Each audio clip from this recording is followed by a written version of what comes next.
Assalomu alaykum. Xalqaro maydondagi so'nggi voqealar haqida eng muhim ma'lumotlarni taqdim etamiz. E'tiboringizda Dunyo dayjesti studiyada Jahongir Murtazoyev. Demak, boshladik.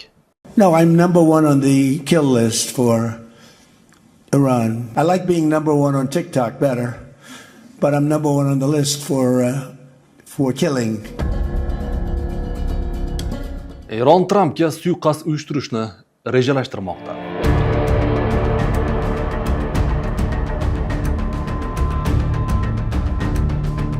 Isroil yaqinda AQSh bilan razvedka ma'lumotlarini bo'lishgan. Unda Eron prezident Trampga suiqasd uyushtirish bo'yicha yangi rejani ko'rib chiqayotgan bo'lishi mumkinligi ko'rsatilgan.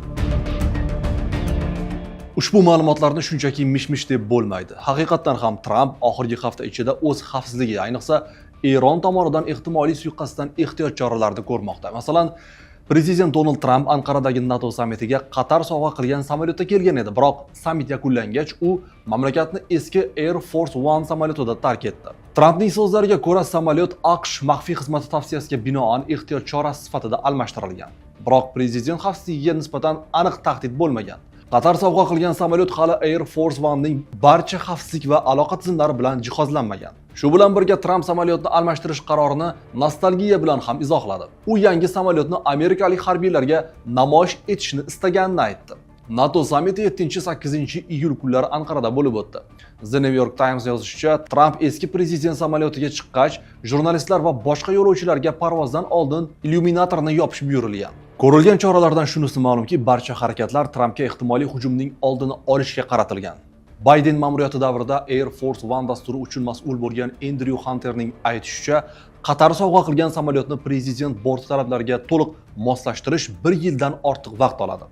Bu davrda aloqa tizimlarini modernizatsiya qilish mumkin, biroq samolyotni Air Force One kabi ta'minlash uchun konstruktiv o'zgarishlar ham zarur. Boshqa manbalarga ko'ra, zarur modernizatsiyalar qatoriga ilg'or raketaga qarshi mudofaa tizimlarini o'rnatish, yadro zarbasi yuz berganda elektromagnit impulsidan himoyalanish uchun samolyotning elektr tizimini kuchaytirish kerak.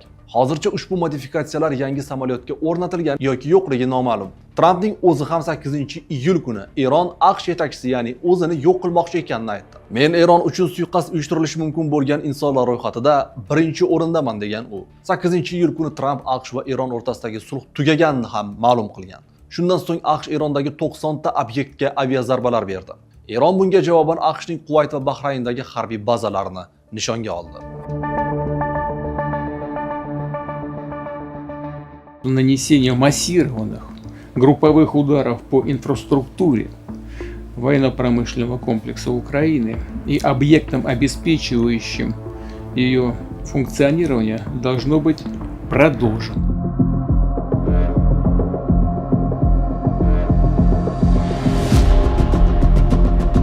Rossiya prezidenti Vladimir Putin Ukraina bilan tinchlik muzokaralarini o'tkazishni rad etmoqda. Kiyevning Rossiya neft zavodlari va portlariga bergan so'nggi dron zarbalari Putinning urushni davom ettirish bo'yicha qarorini yanada mustahkamladi. Putin Ukrainadagi urushni kuchaytirmoqchi. Anonim qolishni istagan ikki manbaning so'zlariga ko'ra, 5-yilga qadam qo'ygan bu urushda Putin vaziyatni yanada keskinlashtirishi kutilmoqda. Prezident bilan muntazam uchrashib turadigan manbalardan biri yaqin oylarda urush ko'lami kengayish ehtimoli juda yuqori ekanini aytdi. Xo'sh, o'zi Putinning maqsadi nima? Putin sirlaridan xabardor manbaning aytishicha, u Donbass viloyatining qolgan qismini egallash degan asosiy maqsadidan qaytmayapti. Bu yil Rossiyaning ushbu hududdagi ilgarilashi sekinlashgan. O'sha manbaga ko'ra, Putin yaqinda hozirgi front chizig'i bo'ylab o't ochishni to'xtatish va murosaga kelishni taklif qilgan bir guruh maslahatchilarini koyigan.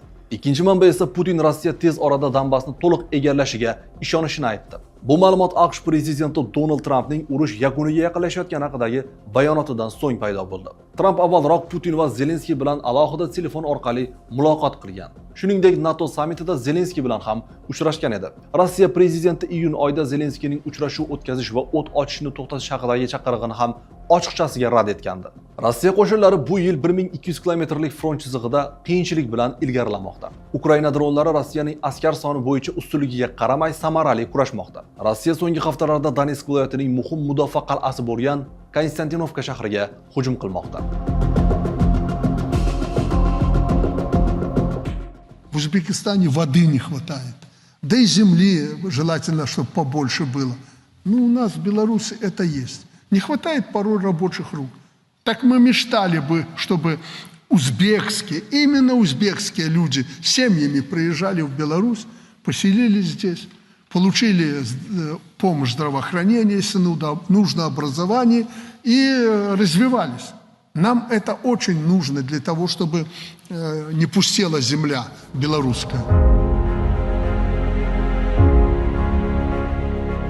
Lukashenko o'zbek oilalarini Belarusga ko'chib kelishga chaqirdi. Belarus prezidenti Aleksandr Lukashenko O'zbekiston prezidenti Shavkat Mirziyoyev bilan uchrashuvda o'zbekistonliklarni Belarusga ko'chib kelishga taklif qildi.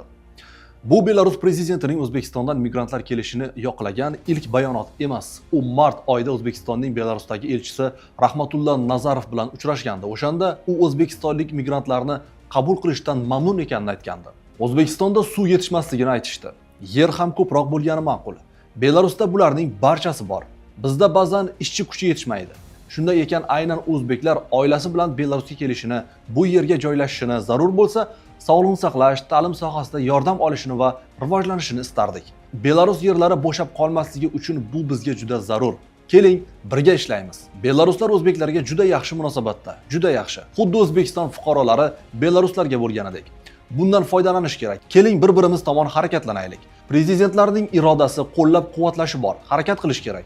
Tez harakat qilmasak, kech qolsak, boshqasi keladi, dedi Lukashenko. U Belarusda yashash va ishlash uchun imkoniyatlar keng ekanini aytgan.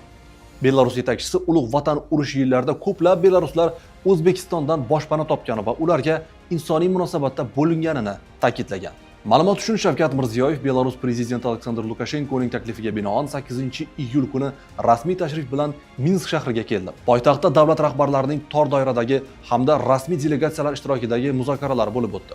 Prezidentlar strategik sherikchilik munosabatlarini o'rnatish to'g'risidagi deklaratsiyani imzoladi. Ular huzurida ikki tomonlama hujjatlarni almashish marosimi ham bo'lib o'tdi. 9-iyul kuni Shavkat Mirziyoyev Belarusga tashrifini yakunlab, Toshkentga jo'nab ketdi.